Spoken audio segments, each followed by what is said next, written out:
আল্লাহ তাআলা আপনাকে আমাকে জিলকাদাহ মাসের প্রথম জুমার নামাজ আদায় করার জন্য সুযোগ করে দিলেন, মসজিদে আসার বসার ইবাদত করার সুযোগ করে দিলেন। সে আল্লাহ তাআলার দরবারে আমরা দিল খুলে শুকরিয়া আদায় করছি, আলহামদুলিল্লাহ। লক্ষ কোটি দরুদ ও সালাম বিশ্বর মানবতার দূত রাহমাতাল লিল আলামিন সাইয়্যিদুল মুরসালিন শাফিউল মুজলিমিন আহমদ মুস্তাফা মুহাম্মদ মুস্তাফা সকলে বলি সাল্লাল্লাহু আলাইহি ওয়াসাল্লাম। মুআজ্জাজ হাজিরিন, আল্লাহ তাআলার মাস জিলকাদ মাস, এই মাসও হইল হজের মাস। কিসের মাস? বলে বান্দা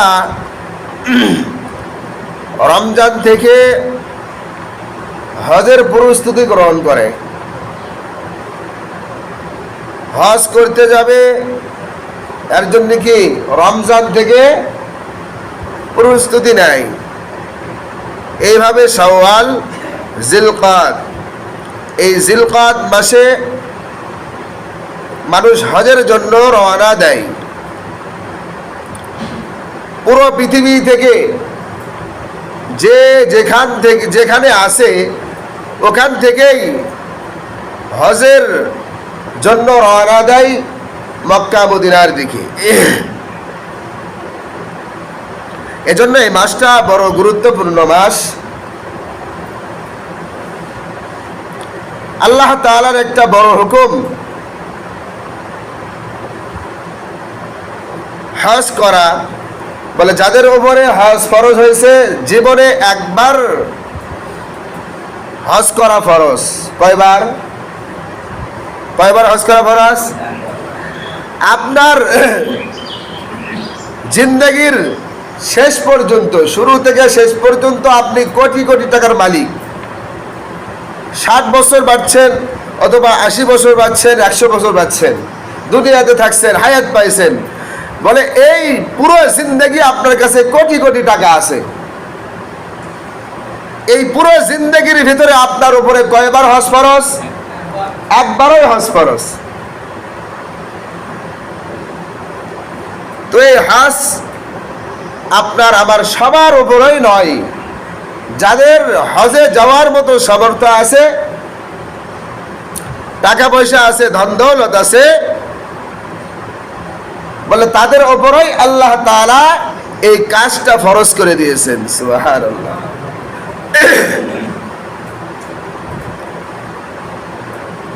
তো আল্লাহ তাআলার কাছে 12টি মাস আল্লাহ তাআলা, এটা আল্লাহ তাআলার বিধানে আছে যে বছরে কয়টা মাস? 12টা মাস।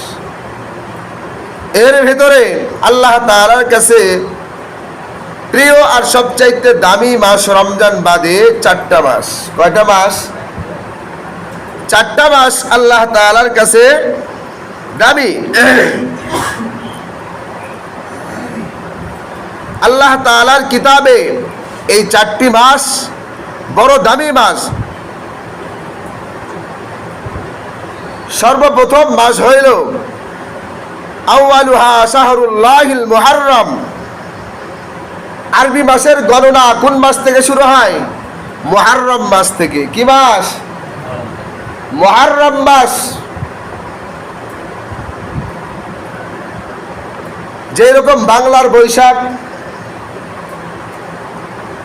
ইংরেজদের জানুয়ারি, আল্লাহ তাআলার বিধানে মুসলমানদের জন্য আরবি হিসাব হলো মুহররম থেকে। এই মুহররম মাস আল্লাহ তাআলার কাছে বড় দামি মাস, প্রিয় মাস, সবচাইতে দামি। আরো বাকি রমজান বাদে 60টি মাস আছে, তার চাইতে আল্লাহ তাআলার কাছে প্রিয় মাস 4টা। তার ভিতরে সর্বপ্রথম কি? আউয়ালুহা শাহরুল্লাহিল মুহাররম। এরপরে দ্বিতীয় নাম্বার জিলকাদাহ। এই জিলকাদ মাস আল্লাহ তাআলার কাছে বড় প্রিয় আর পছন্দের মাস। 3 নম্বরে ওয়াথানি হা বাদা হুজুল হজ্জাহ। এরপরে জিলহজ মাস তৃতীয় নাম্বার। এই জিলহজ মাস আল্লাহ তাআলা, জিলহজ মাসের ভিতরে আল্লাহ তাআলা দুইটা বড় হুকুম রেখে দিয়েছেন। এক নম্বরে হজ, দুই নম্বরে কুরবানি। তাহলে 3 নাম্বার জিলহজ মাস। এরপরে আল্লাহ তাআলা ওয়াল হজ্জা ওয়া মুহাররামু ওয়া রাজাবুল্লাযী, এরপরে আল্লাহ তাআলার কাছে রজব মাস। এই 3টা মাস হলো ধারাবাহিক, জিলকাদ, জিলহজ, মুহররম, এই ধারাবাহিক 3টা মাস। এরপরে আর একটা মাস কোন মাস? রজব মাস। এই 4টা মাস আল্লাহ তাআলার কাছে বড় পছন্দনীয়। তো এই 4টা মাসে যারা আমরা পৌঁছেছি, যারা আমরা এই 4টা মাস পাইছি, তো আশা করা যায় এই মানুষগুলো আল্লাহ তাআলার কাছে এই মাসের মতোই প্রিয়। সুবহানাল্লাহ। তো এই মাসগুলো আমাদেরকে হেলাই ঠেলাই কেটে দেওয়া ঠিক নয়। আল্লাহ তাআলা কাছে আমরা যেরকম আশা করব, আল্লাহ তাআলা আপনাকে আমাকে ওই রকমই দিবেন। আল্লাহ তাআলা বলেন, বান্দা তোমরা আমাকে, আমার কাছে যেই রকম আশা রাখো, আমি আল্লাহ তাআলা তোমাদেরকে ওই রকমই দিই। সুবহানাল্লাহ। আল্লাহ তাআলা বলেন হাদিসে কুদসির ভিতরে, আনা ইনদা যান্নি আবদি নি, আল্লাহ তাআলা বলেন, হে বান্দা বান্দির দল, আনা ইনদা যান্নি, বলে তোমরা যেই রকম ভাবে আমি আল্লাহ তাআলার কাছে আশা রাখো, আমি আল্লাহ তাআলা অনুরূপ তোমাদের সঙ্গে ব্যবহার করি।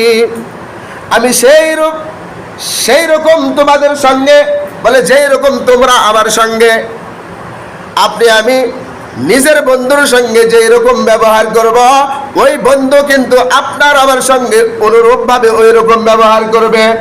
বন্ধুকে এক সন্ধ্যা দাওয়াত খাওয়াইবেন, বলে ওই বন্ধু আপনাকে এক সন্ধ্যা দাওয়াত খাওয়াইবে। আপনি দাওয়াত দেবেন না, আপনাকেও কিন্তু ওই বন্ধু দাওয়াত দেয় না।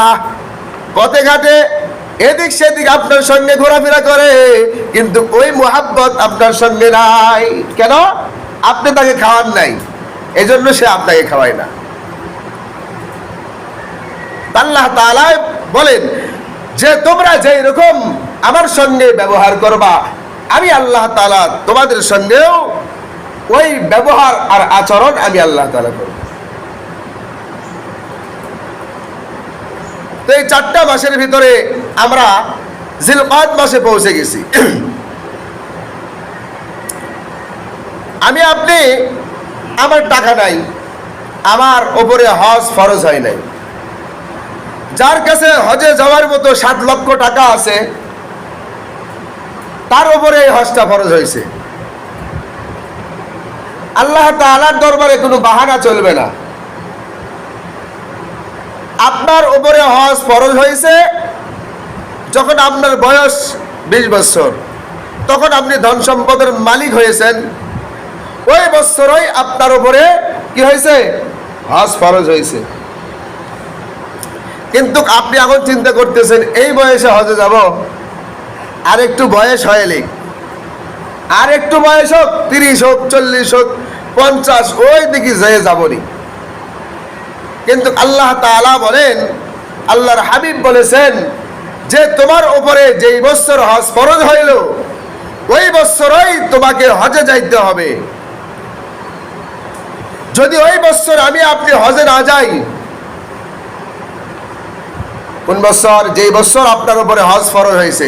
2000 কত সালে? এটা 2000